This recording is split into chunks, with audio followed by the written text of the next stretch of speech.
Hello guys, for today's video, ayan. Pupunta nga pala kami ng sementeryo ngayon guys.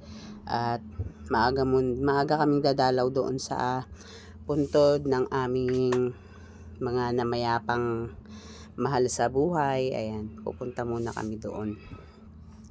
Hindi naman na kailangan maglinis kasi malinis naman na rin doon. Ayan, medyo ang pangit nga ng panahon kasi paulan-ulan siya.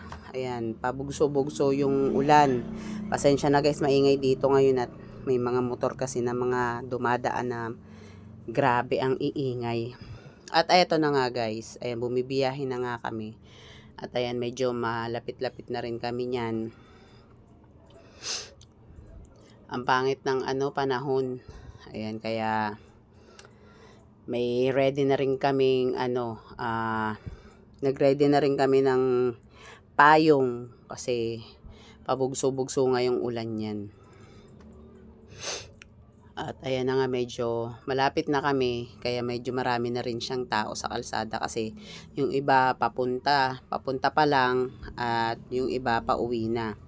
At ayan, bumaba na nga kami ng tricycle para lakarin na lang yung puntod nung aking tatay ko, yung lola ko at saka yung tsuhin ko. Ayan, magkakasama na rin sila sa isang lalagyan. At ayan, syempre medyo maputik. Ayan, pinagbota ko na nga lang si Batang Makulit. Ayan, nakabota siya kasi medyo maputik at basa yung mga damo. Kahit na may mga damo siya maputik. At eto, hindi ko na napakita sa inyo yung lang kami ng kandila. Tapos kinalahati lang namin yun, umalis na kami. Pumunta naman kami dun sa may kabila para dun naman sa pinsan ko. Ayan, pinuntahan namin. Ay nauna na yung aking jowa bells para mag-park siya doon.